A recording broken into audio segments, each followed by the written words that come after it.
Coucou les merveilles, j'espère que vous allez bien. Je vous propose un tirage pour voir les énergies du mois de septembre.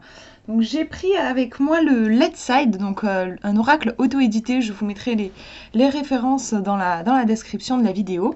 Donc je vous laisse vous concentrer sur ce mois de septembre et choisir le petit tas de cartes qui vous attire le plus. Donc il y a 3 choix. Le premier est ici, le deuxième au milieu et le troisième là. Hop, voilà, j'espère que vous les voyez bien. Donc je vous laisse faire votre choix et on va voir. Alors, on va regarder donc le premier tirage, la carte qui symbolise votre mois, en gros le thème pour vous de votre mois de septembre. Quel va être le thème de ce mois? On a le yang, donc on voit au niveau de l'illustration, on a un côté assez viril en effet, je sais pas si vous voyez bien, mais le personnage il est torse nu, puis il a un côté, la tête, il y a quelque chose d'assez carré, une mâchoire un peu carrée, enfin, on ressent bien le côté, il y a un côté très viril je trouve. Au niveau des couleurs, on est sur du jaune. En fait, je crois que toutes les cartes, ce sont les cartes personnages, il me semble, dans ce jeu qui ont ce fond jaune. Mais là, je trouve que ça correspond bien avec le côté yang, le soleil, en fait. Et d'ailleurs, on voit des rayons, hein, donc on est vraiment sur ça. Le thème ici, le yang, ça peut être du coup un mois pour passer à l'action, faire des choses, s'affirmer. Il ne s'agit pas d'être timide et tout ça. Il y a peut-être un travail qui va se faire à ce niveau-là. On va regarder les autres cartes pour avoir vraiment une interprétation complète. Donc là, on a ça traîne. Alors, c'est une carte du coup qui vient compléter hein, le thème. En fait, là, elle vient détailler ce yang, comment il est affecté. Il est affecté par un petit escargot qui a l'air d'être en galère. Donc ça paraît un peu contradictoire en fait. Le yang, il est vraiment dans l'action, il n'hésite pas, il a confiance. Et à l'inverse, ici, on a un escargot qui évoque plutôt la fragilité. Parce que voilà, bon, un escargot, si on a le malheur de marcher dessus, le pauvre, il peut pas beaucoup se défendre. Et puis en plus aussi, ça traîne. Il y a l'idée de, on va pas aussi vite qu'on voudrait. Il a l'air un peu, comment dire, d'être contrarié. Il aimerait aller plus vite, c'est difficile. Je trouve justement, on a presque ici une énergie yang qui est contrariée en fait. Hein.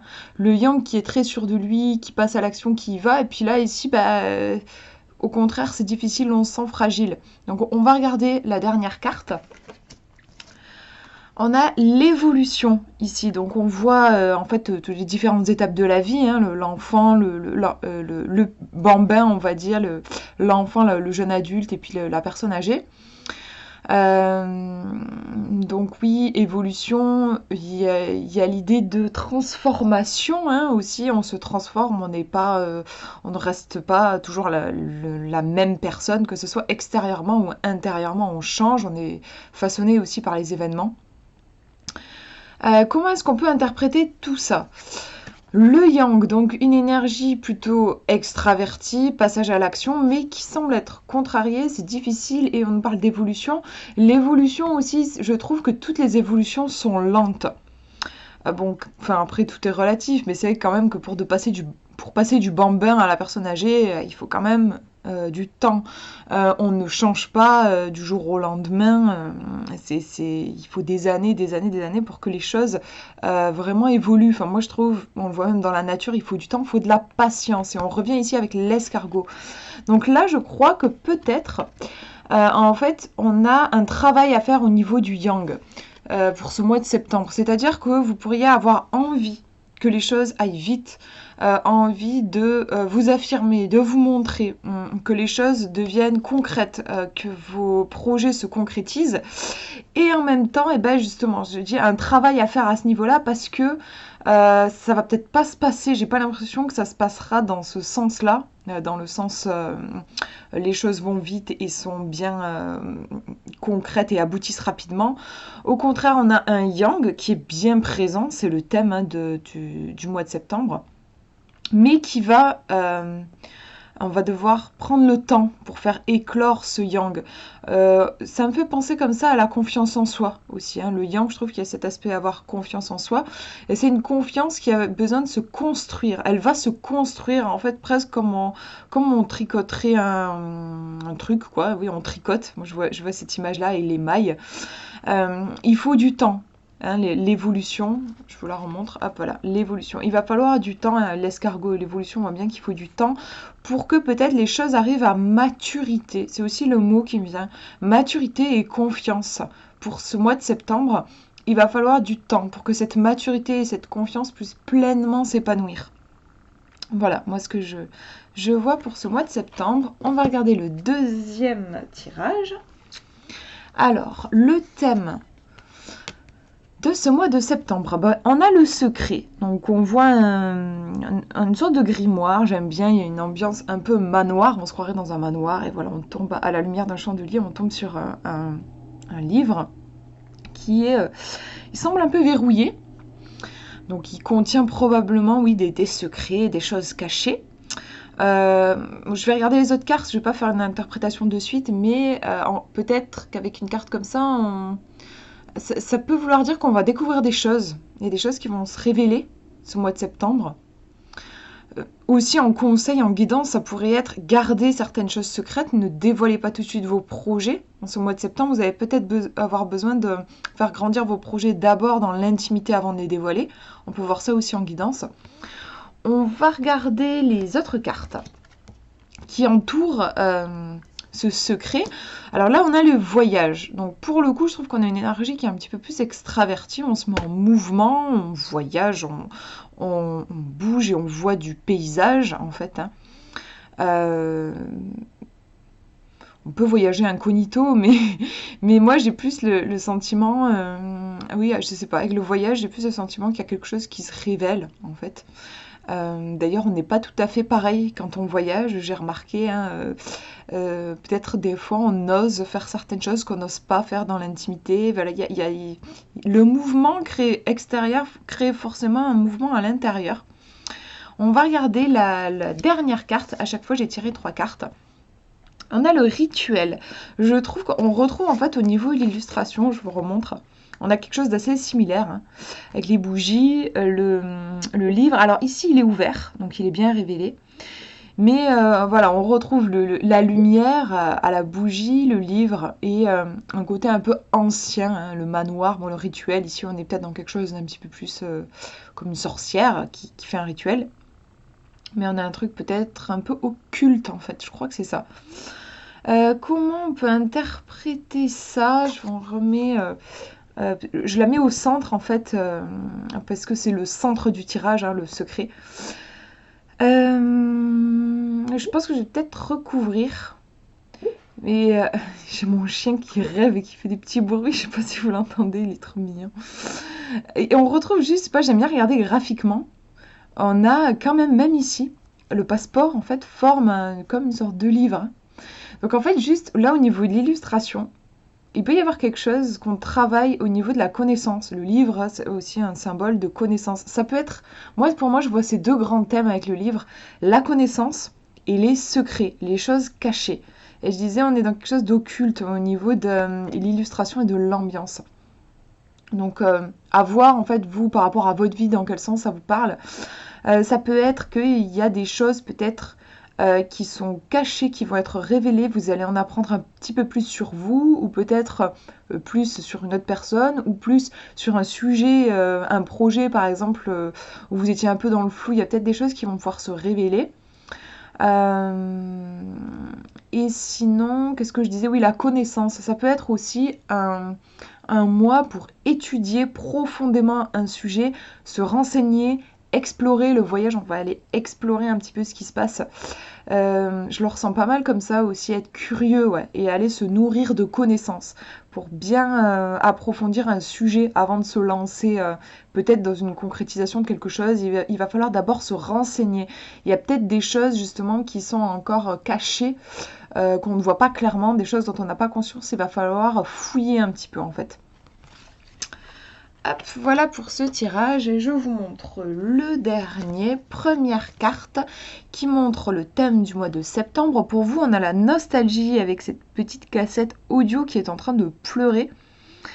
Donc forcément c'est une carte qui nous renvoie au passé, mais dans le sens nostalgie, en effet peut-être un peu mélancolie aussi, on repense à certains événements. C'est une carte qui ressort souvent quand on a du mal à être centré sur le moment présent. Notre esprit vagabonde un peu, et là pour le coup bah, il va aller dans notre passé notamment. Après nostalgie, moi des fois quand j'ai cette carte, j'y tire, on va dire, l'interprétation. Je sors de l'idée de nostalgie, mais je vais plus dans le passé, et des fois, ça peut me parler de traumatisme. Donc là, on n'est plus dans la nostalgie, on est vraiment dans le passé qui est lourd et douloureux, mais c'est mieux arriver de l'avoir cette carte dans un cadre comme ça. Cette cassette qui pleure, ça peut être en fait symboliquement, on entend des choses dans notre tête comme une cassette audio, hein, des choses qui nous font mal. Donc c'est vraiment, je trouve, une métaphore des souvenirs qu'on va ressasser dans notre tête en boucle comme une cassette et qui va nous faire pleurer, ça fait mal. Donc moi au niveau de l'illustration, plus que de la nostalgie, des fois ouais, j'aime bien le percevoir comme un traumatisme qui ressort. Peut-être du mal à s'ancrer dans le présent en fait. On va regarder les autres cartes. Alors on a la décision, donc c'est marrant parce que je disais on a peut-être du mal à s'ancrer dans le présent, on est troublé, et là c'est ça en fait, avec cette carte là, on ressent bien ce trouble hein, entre la lune, le soleil, on a comment on appelle ça, je sais plus, un panneau dans un carrefour là qui vous indique que vous avez deux directions possibles et on voit que ça forme un point d'interrogation. Je crois que ça traduit ici le trouble, on est troublé notamment par ce passé qui refait surface. Il peut y avoir un événement en ce mois de septembre qui va déclencher des mémoires anciennes, ou des fois il n'y a pas d'explication. Enfin, des fois c'est pas forcément le monde qui nous appuie sur une vieille blessure. Des fois c'est comme ça, je sais pas pourquoi, mais j'ai remarqué des fois il y a des trucs qui remontent quoi, sans qu'on ait forcément d'explication. En tout cas, il y a quelque chose qui remonte ici au niveau du passé et qui nous trouble. On sait plus trop où on en est. Et je pense aussi que c'est une carte qui peut parler de sorte d'angoisse existentielle. Genre, qu'est-ce que je fais ici? Un espèce peut-être de mal de vivre, en fait, hein, qui trouve sa source dans une mélancolie ou une tristesse liée au passé. On va regarder la dernière carte. Et on a la peur. Donc oui, on a un tirage qui est difficile hein, au niveau émotionnel. Je trouve que c'est quelque chose qui est assez chargé. La peur, donc là, je parlais de traumatisme. On est bien ici, je trouve, dans la représentation du traumatisme. C'est aussi une carte très forte au niveau émotionnel. Quand je la tire, c'est vraiment que je suis bouleversée, en fait. Hein. Moi, il y a vraiment ce côté-là. Et je trouve que l'illustration est très bien faite. On ressent, c'est de la terreur, hein, même plus que de la peur. Et puis, il y a comme presque des larmes, des petites larmes. Enfin, il y a quelque chose, c'est comme si on sortait de notre corps. La peur est vraiment très importante ici. Et donc je reviens sur les cartes que je vous ai montrées, là, le trouble et ce passé qui ressort. Et en fait, on a la trouille, je disais, on perd ses repères, je crois. Et en fait, ça peut créer une émotion. Alors, la peur, c'est peut-être pas forcément de la peur, en tout cas une émotion qui nous tenaille comme de la peur. Ça peut être de la panique, une grande détresse. C'est vrai que moi je le ressens comme ça. Bon, je vous dis pas des trucs très joyeux là. Du coup, je vais recouvrir pour vous donner un conseil. Alors, je sais plus où j'ai mis mes cartes par contre, mince. Ouais, je reviens, je les ai juste à côté. J'avais pas prévu que j'aurais besoin d'en retirer des cartes. Donc voilà, je les prends et on va regarder qu'est-ce qu'on va demander. Un conseil, moi j'aime bien demander ça, hein, une guidance quoi. Un conseil si en effet vous vous sentez un peu pris comme ça par des émotions fortes liées à votre passé qui remontent, on va demander une attitude à adopter. Une attitude à adopter par rapport à ça pour vous aider. Oui, on a la croisée des chemins. Je dis oui parce que sur le coup je me suis dit ça va pas beaucoup nous aider parce qu'on est dans un trouble. Et en carte de conseil, je trouve on a une carte quand même qui évoque un peu le trouble, hein, croiser des chemins, il va falloir faire un choix. Mais bon, je vais essayer de bien me concentrer sur ce que j'ai demandé. J'ai demandé une attitude à adopter il faut cheminer, je crois, en fait. Il faut peut-être accepter d'avancer, continuer à avancer, même s'il y a des moments qui sont compliqués. C'est un peu comme dans les films ou les romans. Le héros, le personnage principal, il vit pas que des aventures folles. Il y a des moments où c'est difficile, il y a des épreuves, mais ça fait partie du chemin, je crois. Et je pense que c'est ce qu'on nous dit avec cette carte. Il faut continuer de cheminer, d'avancer peut-être, même si on a le sentiment d'avancer à l'aveugle, de pas y voir clair, on ne sait pas pourquoi on est sur ce chemin et pas sur celui d'à côté. Mais peut-être, je sais pas, j'ai l'idée de faire confiance à ses pieds plutôt qu'à sa tête, faire confiance à son corps plutôt qu'à notre mental qui tourne, qui tourne. Et là, j'ai l'impression avec ce tirage, il pourrait beaucoup tourner le mental. Donc, revenir dans l'idée de cheminement et d'expérimentation et éviter autant qu'on peut, hein, même si je sais que c'est pas facile, de se faire des films, en fait, des films catastrophes, de se demander qu'est-ce qu'il va y avoir au bout du chemin, est-ce que j'ai choisi le bon chemin, ce genre de choses. Essayer de se recentrer et de garder à l'esprit que même si des fois il y a des difficultés, on continue d'avancer. C'est pas parce qu'on a des galères qu'on n'avance plus. Au contraire, même, je crois que c'est peut-être les moments où on avance le plus quand on a des galères, parce qu'on apprend beaucoup. Et finalement, oui, je trouve que ça avance plus au final que quand les choses vont très bien et où l'apprentissage finalement ne se fait pas puisqu'on est dans notre zone de confort. Donc voilà ce que je peux vous dire pour ce tirage. J'espère que ça vous aura parlé. Je vous souhaite un très beau mois de septembre. Gros bisous.